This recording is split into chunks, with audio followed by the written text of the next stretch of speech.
contigo, nossa eterna gratidão.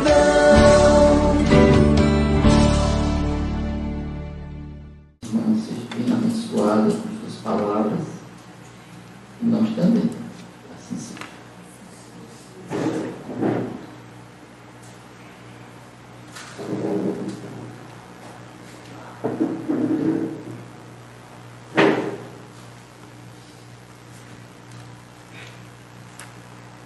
Boa noite a todos os presentes, aqueles que nos acompanham pela Rádio Chico Xavier. Que as bênçãos de Deus e a paz de Jesus Cristo nos envolvam nesta noite.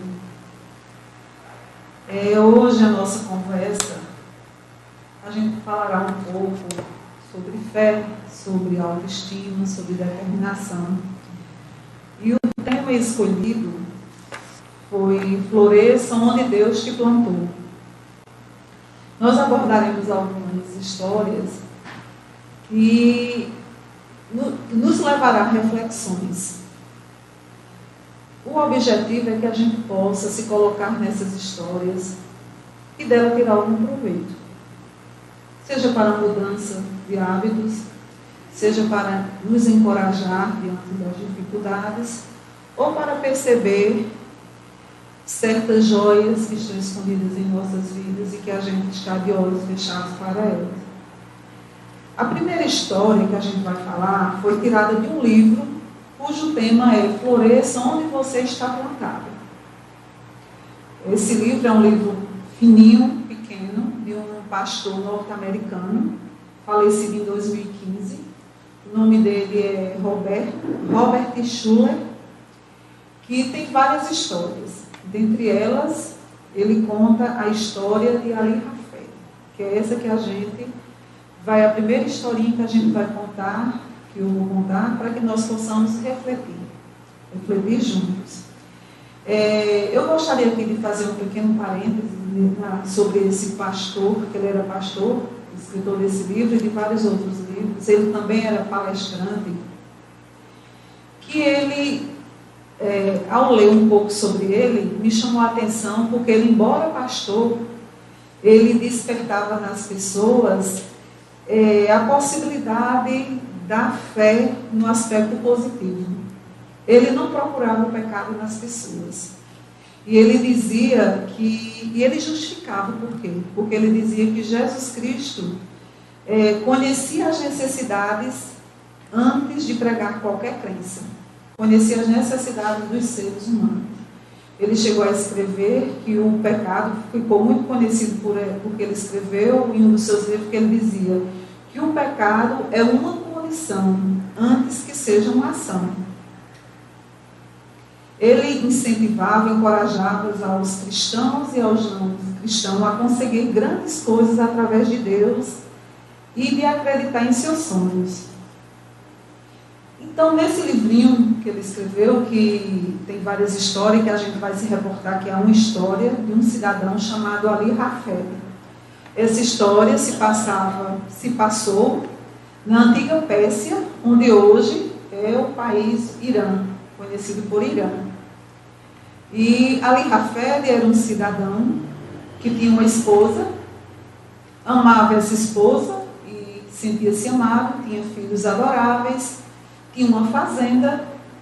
Nessa fazenda tinha montanha, tinha um rio de águas límpidas, que nas suas margens era de areias claras, brancas. Ele tinha animais, camelos e cabras, e ele se considerava um cidadão muito feliz.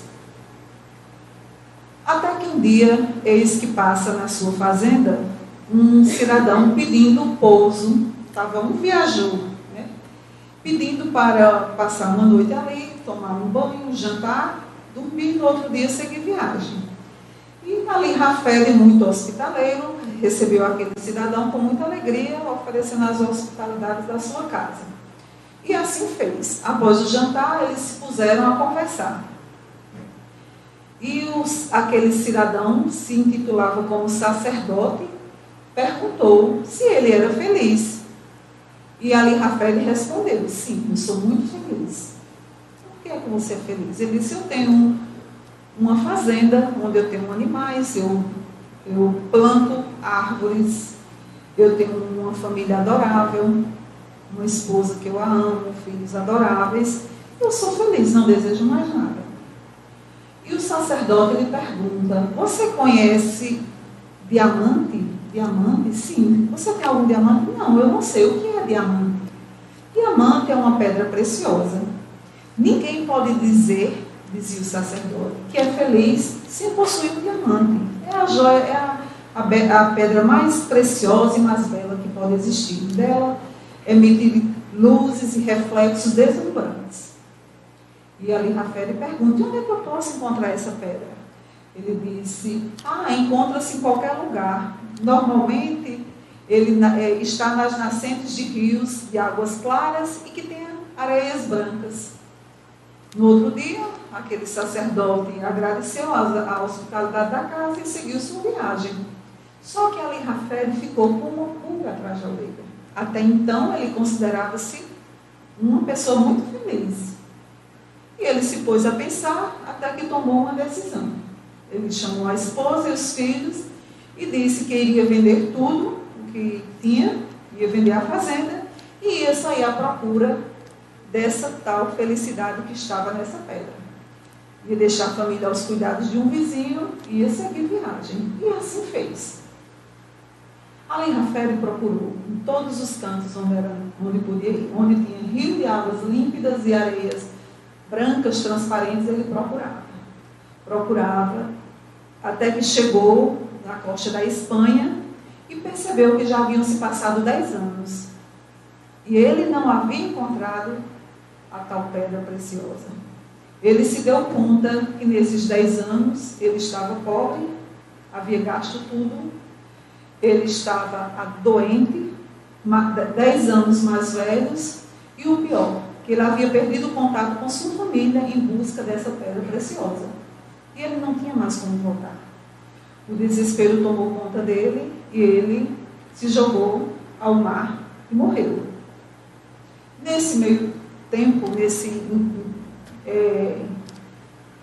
concomitantemente a esse tempo, eis que esse mesmo sacerdote bate novamente naquela fazenda. Só que quem recebe é um outro cidadão, é o novo dono da fazenda. E ele, ao entrar, pediu novamente pouso para jantar, para dormir, e assim fez. Quando ele, depois de jantar, ele se depara em cima da lareira, uma pedra preta. Só que dessa pedra saía, de uma lasquinha dessa pedra, saía uma luz. E ele logo colocou os olhos e perguntou: de quem é aquela pedra? Ele disse: é minha. Onde você encontrou? Encontrei na nascente do rio enquanto dava de beber as minhas cabras. Ele disse: isso é um diamante. Ele disse: lá tem muitas pedras dessa. E se foram à nascente do rio e lá cavaram e encontraram várias e várias pedras muito maiores do que aquela. E foi assim que nasceu a mina de Golconda, que é localizada no Irã, a maior mina de diamantes do mundo, de onde veio todas as pedras preciosas da coroa britânica e de outras monarquias. A lição que a gente tem dessa história, que Ali Hafed jogou tudo que ele tinha em busca, uma busca inútil, porque ele não encontrou a pedra. Ele perdeu tudo, inclusive a vida. E a moral da história é que a pedra estava lá o tempo todo, no quintal dele. A riqueza, a felicidade que ele foi incomodado a procurar, porque até então ele se julgava feliz, estava lá, aos seus pés. Assim como muitas vezes acontece com a gente. A gente procura a nossa felicidade, a nossa pedra preciosa, tão distante, e às vezes está no nosso quintal também. A segunda história que eu vou contar, para depois no final refletirmos, foi narrada por Divaldo Franco em uma das suas palestras em 2009. Ele conta que um casal apaixonado Inclusive a moça era uma moça rica que morava em Los Angeles. Estão enamorados e eis que o noivo é chamado para uma guerra, é convocado para lutar na guerra do Vietnã. Só que antes, ele teria que passar 30 dias no acampamento. E diante daquela convocação, eles tomam a decisão de casarem logo, já que ele teria esses 30 dias, iam casar logo. Falaram com o comandante para que eles ficassem em um alojamento separado, e assim foi feito. Esse acampamento era no deserto da Califórnia, e assim foi. Esse casal ficou lá, era só felicidade, os 10 primeiros dias era felicidade. E o objetivo daquela jovem era, depois, quando ele fosse para a guerra, era que ela retornaria para a Califórnia, para Los Angeles, aliás. E os 10 primeiros dias, enquanto ela estava com ele no acampamento, ele saía para os treinamentos, ela ficava na cabana, esperando ele feliz. Tinha sempre um jantar, um escalda-pés, tinha sempre roupas lavadas, conversas. Depois de passar uns 15 dias, ela começou a perceber que o marido chegava tão cansado, tão enfadado, que nem assunto mais eles tinham para conversar. E ela escreve uma carta para a mãe dela, dizendo que não tinha o que fazer naquele deserto, que não queria separar-se, mas achava que ia voltar antes do tempo, porque relata toda a história, que o marido chega cansado, já não tem mais papo, porque eles não têm mais, e ela passa o dia todo na cabana sozinha. E a mãe dela lhe responde essa carta. A mãe dela responde dizendo somente isso na resposta da carta. 2 homens estavam presos numa mesma cela de uma prisão. Um deles olhava a janela e contemplava as estrelas. O outro olhava para o chão e via lama. Ela não entendeu, ficou intrigada com a resposta da mãe. Por que a mãe? E continuava a ler. 2 homens estavam presos numa cela imunda numa mesma prisão. Um deles olhava para o céu e contemplava as estrelas. O outro olhava para o chão e via lama. E ela ficou meditando, intrigada, querendo entender o que a mãe dela queria dizer com aquilo. Até que ela chegou à conclusão que ela e o esposo estavam numa mesma célula. Cada um a seu modo. Contemplar as estrelas ou olhar para o chão era uma questão de opção. Ela entendeu que a dor pode ser inevitável, mas o sofrimento é uma escolha, é uma opção. E a partir dali ela começou a sair da cabana dela. O marido saía para os treinamentos, ela saía, e um belo dia, ela caminhando no deserto da Califórnia, ela encontra uma concha do mar. Uma concha do mar no deserto da Califórnia, né? É estranho, mas é que o deserto, hoje, que é deserto da Califórnia, já foi fundo do mar um dia. E é um depósito rico de fósseis e de recursos minerais. Ela achou aquela concha, achou interessante e levou para casa. No outro dia, ela saiu e encontrou várias conchas. E assim foi se passando. E ela, ao chegar em casa, ela limpava as conchas, ela fazia uma classificação daquelas conchas por tamanho, por cores diferentes, por texturas, formatos, e começou a catalogar. De modo que, depois de 20 dias, o marido chegava em casa, ela já nem percebia, quase nem percebia a presença dele. Quando chegou o término dos 30 dias, que ela deveria voltar para Los Angeles, que assim era o plano dela, ela decide não mais voltar. E foi assim que tem-se notícia do livro mais completo sobre conchas do mar. Ela decidiu ficar e escreveu o livro mais completo sobre conchas do mar, do que se tem notícia.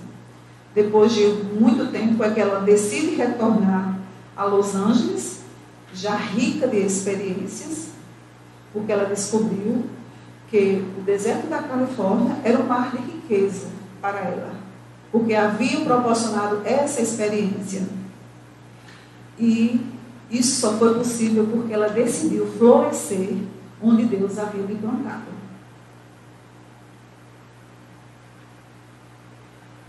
Para nossas reflexões ficarem por último, vamos agora para a história, falar um pouco de Paulo, Paulo de Tarso, o apóstolo dos gentios, que assim que tinha tantos planos, tinha já feito 3 viagens missionárias, grandes viagens missionárias, e tinha uma que era para ele o sonho dele, que era chegar ao Império Romano, porque ele pretendia, ao chegar em Roma, ele visitar as igrejas que já existiam, fundar igrejas, e acreditava ele que a própria igreja de Roma o possibilitaria a chegar à Espanha, e assim ele expandir e levar o Evangelho da Boa Nova. Paulo de Tarso tinha essa meta e ele chegou. Porém, ele não chegou da forma que ele havia planejado, porque ele chegou preso e algemado. Ele foi para o que nós podemos dizer o corredor da morte. E Paulo de Tarso, por ser, naquela época, considerado um prisioneiro de alta periculosidade, para uns era bruxo, para outros profeta, mas sabia-se, tinha notícias que, quando ele esteve preso em Filipos, enquanto ele estava na prisão, teve um momento que ele começava a pregar, falar do Evangelho de Jesus, e os outros prisioneiros em outras celas paravam para ouvir. E conta a história, conta inclusive vários livros psicografados dentro da doutrina, que Paulo de Tarso, Paulo e Estevão precisamente tem essa história, que eis que sem explicação nenhuma as celas se abrem.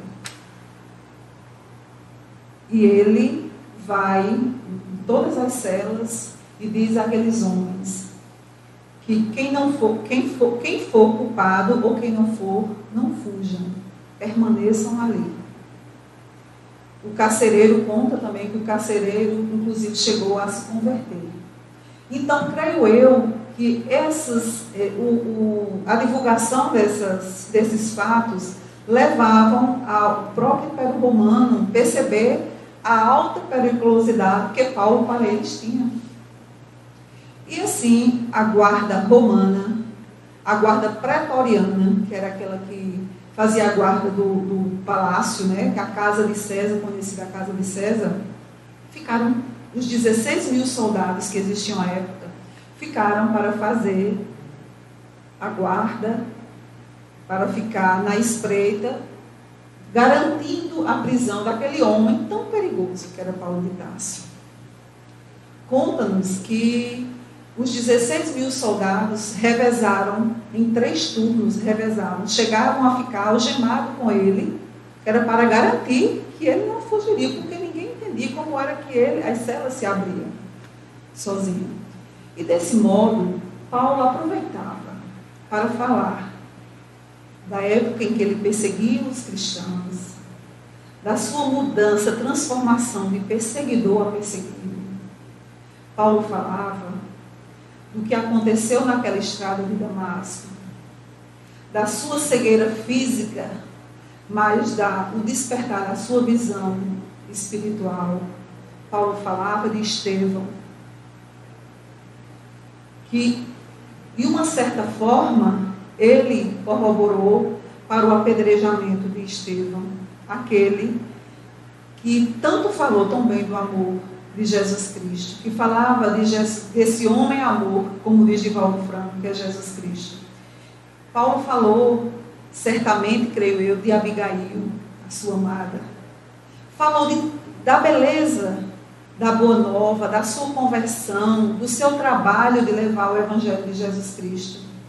De modo que os 2 anos que Paulo permaneceu prisioneiro, toda a guarda pretoriana, todos aqueles soldados da casa de César, tiveram contato com a Boa Nova e o Evangelho de Jesus Cristo. E Paulo, como ele foi para Roma, o objetivo dele era expandir a igreja, fundar a igreja e visitar as existentes, ele não ficou de braços cruzados. Aí ele começa a escrever cartas. Já que ele não pode, ele começa a escrever cartas. E várias cartas ele escreveu. Nós temos notícia das cartas que ele escreveu aos Colossenses, aos Filipenses, aos Efésios e a Fílemon. E nós vamos nos adeter um pouco de alguns trechos da carta que ele escreveu aos Filipenses, em que ele diz o seguinte. Ele começa dizendo assim na sua carta: aprendi a viver contente em toda e qualquer situação. Encontramos isso em Filipenses 4, capítulo 4, versículo 11. E continua: já aprendi a como ser rico e também como ser pobre. Aprendi a gozar conforto e a sofrer perseguição. Vivendo e andando com Deus, aprendi que sejam quais forem as situações, condições ou circunstâncias em que venha encontrar-me, jamais me queixarei. Confiantemente procurarei retirar o melhor proveito de tudo e estou certo de que o futuro será bem melhor. E ele elenca as coisas boas que aconteceu com ele, graças a ele estar preso. E diz: várias coisas me aconteceram por estar aqui.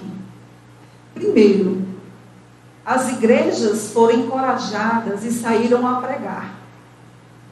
Diante como ele estava encarcerado, então ele estava fazendo esse papel, então as igrejas saíram um pouco da acomodação e começaram a pregar. E ele vai além. A segunda coisa boa que me aconteceu é que a guarda pretoriana, toda a guarda, os 16 mil soldados durante esses 2 anos, né? A guarda pretoriana teve contato com o Evangelho de Jesus. E terceiro, ele diz: eu escrevo cartas. E de fato, imaginemos o quanto é importante essas cartas que Paulo deixa para o registro do cristianismo, se não fosse isso.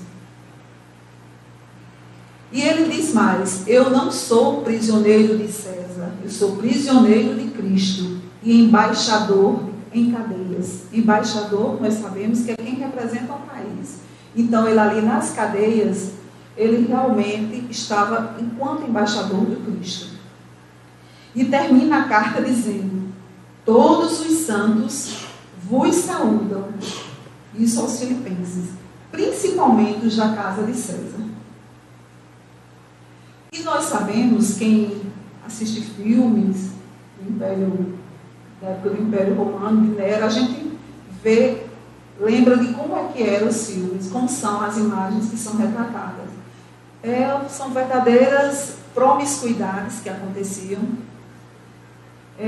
Inclusive o imperador Nero da época era um homem promíscuo, agressivo. Conta a história que ele chega a mandar matar a própria mãe. Ele chegou a mandar matar a própria mãe. E esses homens que ele diz, os santos da casa de César, são os homens que frequentavam a casa de César. Daquele antro, digamos assim, que a gente chama antro de perdição, né? E daí a gente pode tirar várias reflexões. Primeiro, que se essas pessoas que estavam na casa de César, que eram homens, inclusive politeístas, eles acreditavam em vários deuses, tiveram esse contato com o Evangelho de Jesus Cristo, na certeza de um Deus único, e que Paulo chega a dizer que todos os santos os saúdam, principalmente os da casa de César, nos dá a ideia que não existe lata de lixo no Evangelho, no Reino de Deus, que todas as pessoas, elas podem estar numa condição má, elas podem serem transformadas. Ou seja, não é o lugar que faz a pessoa, é a pessoa que faz o lugar. Quando eu estava pensando nessa frase, não é o lugar que faz a pessoa, mas é a pessoa que faz o lugar, me veio à mente uma passagem de Chico Xavier, em que o pai dele, quando ele estava ficando rapazinho, o pai dele leva ele, preocupado com a condição de homem sexual, né, a questão sexual do homem, leva ele para um prostíbulo, como faziam muitos pais com seus filhos em épocas passadas, né? E leva Chico, e Chico constrangido, mesmo assim vai. E Chico, depois escutam-se um silêncio, acham estranho, porque naquele ambiente de algazarra, que silêncio? Quando abrem a porta, está Chico Xavier, rodeados das prostitutas daquele lugar, com o Evangelho, segundo o Espiritismo, falando de Jesus para aquelas pessoas. Ou seja, não é o lugar que faz a pessoa, é a pessoa que faz o lugar. Paulo, como foi dito, ele nunca sentiu-se prisioneiro de César, ao contrário, ele dizia que era prisioneiro de Cristo, de César jamais, e ele deu esse exemplo. Não eram as limitações físicas, as grades de uma cela que impediram de Paulo expandir, de Paulo levar o Evangelho de Jesus. Como foi dito, a conclusão que a gente chega é que no reino de Deus não existe lata de lixo. E a gente lembra que o monturo, não sei se todo mundo conhece a expressão de monturo, é o local onde se joga lixo. Aquele terreno é a terra fértil, né? Conhecida como adubo. Então daí a gente pode ver que muitas pessoas, elas estando hoje numa condição de miserabilidade moral, elas podem ser transformadas.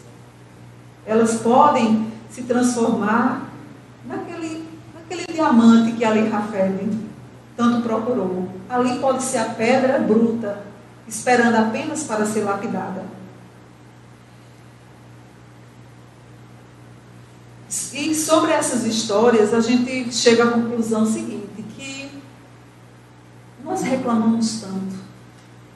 A gente reclama do país em que a gente está vivendo, a gente reclama da violência, a gente reclama de muitas coisas, reclama da família que a gente tem, reclama do marido, da mulher, dos filhos, mas reclamar não resolve.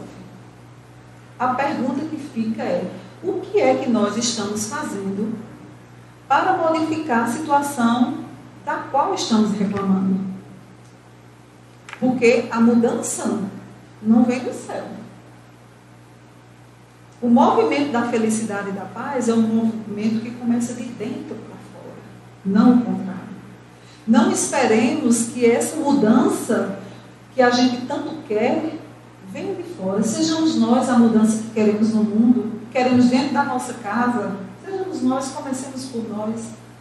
Que a gente está muito, reclama e espera do outro. E assim, o mundo que a gente vive hoje, a gente liga a televisão, é corrupção, é infanticídio, vários crimes que inclusive foram tipificados, criados, porque tamanha a diversidade da violência. E a gente tem a falsa impressão que só está existindo coisa ruim, mas não é. Não só existem coisas ruins. Se a gente parar para pensar, tem várias pessoas que deixam seus lares, pintam a cara de palhaço e vão fazer crianças dentro dos hospitais sorrirem.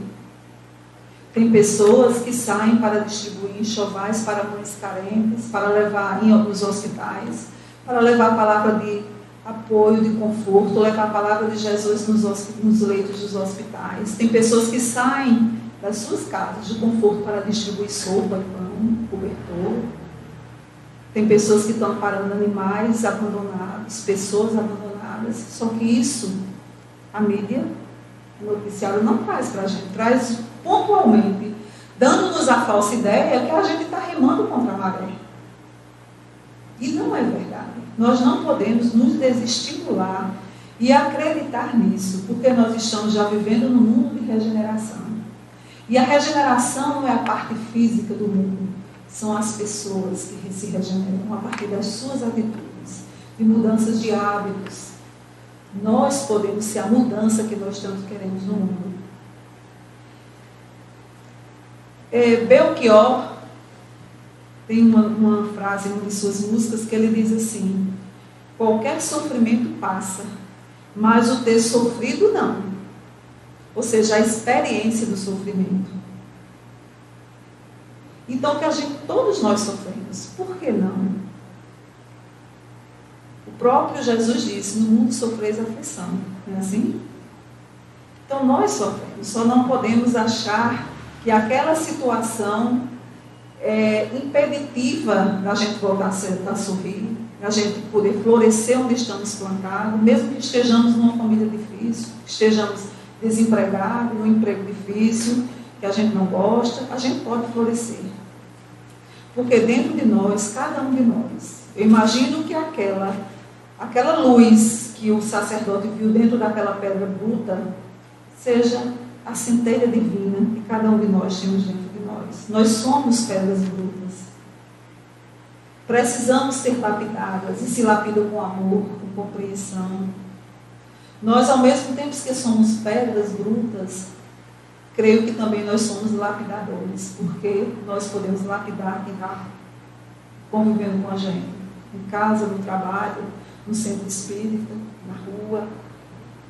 Se a gente fizer como a espiritualidade nos orienta, talvez fique mais fácil da gente enfrentar todas essas tribulações, utilizando o recurso da prece.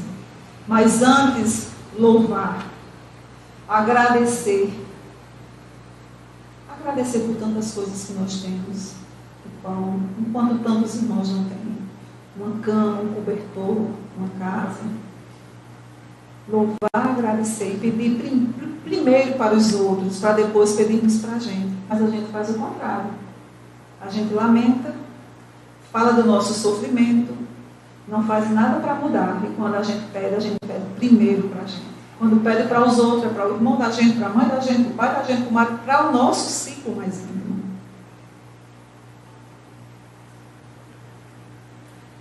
Então, com essa lição que a gente viu, que na casa de César também, Paulo fala dos santos da casa de César, a gente sabe que com isso a gente aprende que nós não devemos julgar os nossos irmãos, por mais violento que eles nos pareçam, carrancudos, hostis, pois ali, nesse irmão, nessa pessoa que apresenta essa carapaça, pode ter um diamante escondido, esperando apenas a oportunidade para ser lapidado.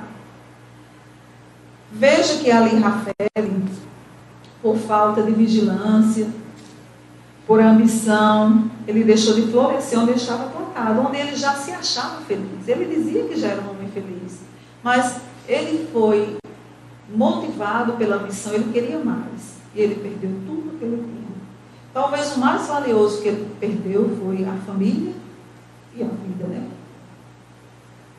Em busca de um diamante que estava o tempo todo no quintal da sua casa, no leito do rio, dentro da sua própria fazenda. E ele procurou fora o que tinha na sua própria casa. E assim a gente faz muito. Aquela moça, a moça rica de Los Angeles, ela floresceu onde ela estava plantada, assim como Paulo de Tarso. Ele poderia cruzar os braços, mas ele não descansou um minuto. Ele continuou. Talvez ele mudou a rota de como atingir sua meta. Ele não previa que chegaria preso, mas ele não deixou de atingir os seus objetivos. E assim muitas vezes acontece com a nossa vida também. Às vezes a gente sonha em ter uma profissão e tenta lutar para que aquilo chegue, não é daquela forma. Às vezes a gente só precisa mudar um pouco de rota. A gente não pode esquecer também do nosso plano reencarnatório, porque ele tem um porquê. O plano, quando a gente vem para a carne, mergulhar na carne, como se diz, vem todo um plano meticulosamente traçado por espíritos altamente especializados e permitido pela misericórdia divina, para que o nosso plano reencarnatório não é apenas para a nossa evolução, mas para um grupo. É um plano coletivo. Eu estou na família que eu preciso estar. Eu tenho uma mãe e pai que eu preciso ter. Filhos, se tiver, marido. Eu estou no meio onde eu preciso estar. Porque aquelas são as condições que anteriormente foram traçadas para que vários indivíduos pudessem, ao mesmo tempo, numa encarnação, resgatar histórias, consertar equívocos, aprender, principalmente a amar-se. E às vezes as circunstâncias mudam, mas às vezes essas próprias circunstâncias faz parte desse plano reencarnatório. Então é preciso que a gente também atine para isso, para a nossa vida, antes de sair desesperado, achando que é a pessoa mais infeliz do mundo.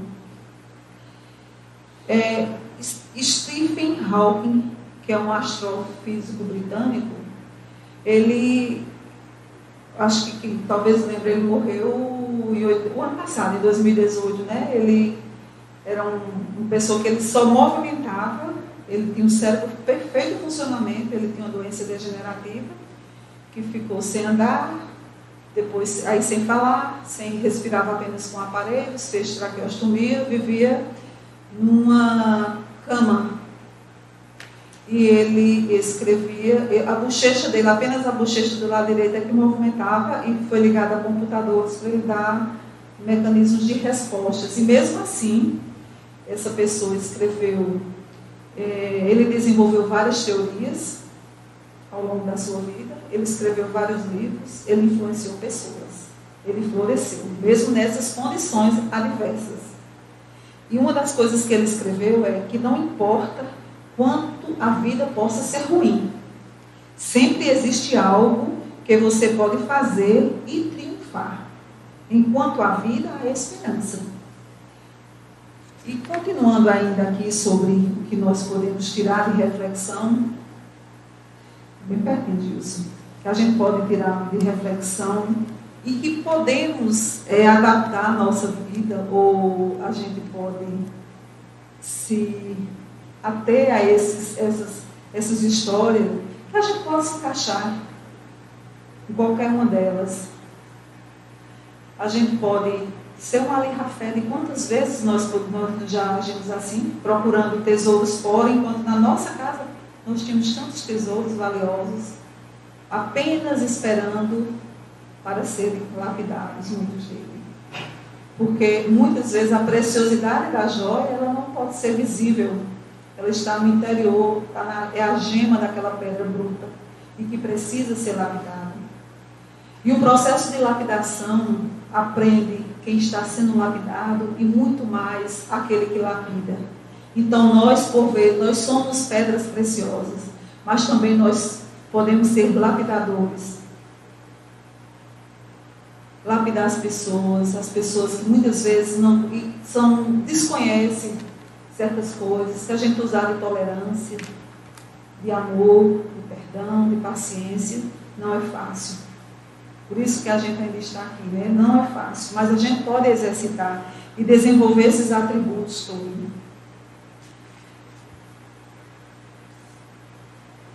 No livro Caminho, Verdade e Vida, a lição 75, falando exatamente sobre esses santos da casa de César, eu achei interessante que no final, justificando o que queria dizer, Emmanuel, através de Chico Xavier, diz o seguinte: não julgues, pois, a teu irmão, pela sua fortuna aparente ou pelos seus privilégios políticos. Antes de tudo, lembra-te de que havia santos na casa de Nero, que era o imperador romano. Que no caso, César é o imperador, é conhecido César, é o título, né? Havia santos na casa de Nero, e nunca esqueças de tão grandiosa lição, porque também a gente faz o inverso. A gente também acha que todo mundo que é político ou que é rico, que ele também não pode ter esse lado de santidade. Nós também, ou somos 8 ou 80. Então aquela lição é que diz que a gente não julgue. A gente não julga o nosso irmão também por isso, porque ele, ou seja, que ele não poderia ser santo porque estava na casa de Nero, os políticos andavam lá, os ricos andavam lá. No entanto, Paulo diz que os santos da casa de Nero vos saúdam. Emmanuel nos diz, nas lições de encorajamento para todos nós, ele diz o seguinte, no livro Portal e Luz, ele diz que nós encontraremos espíritos benfeitores que nos instruirão no dever a cumprir.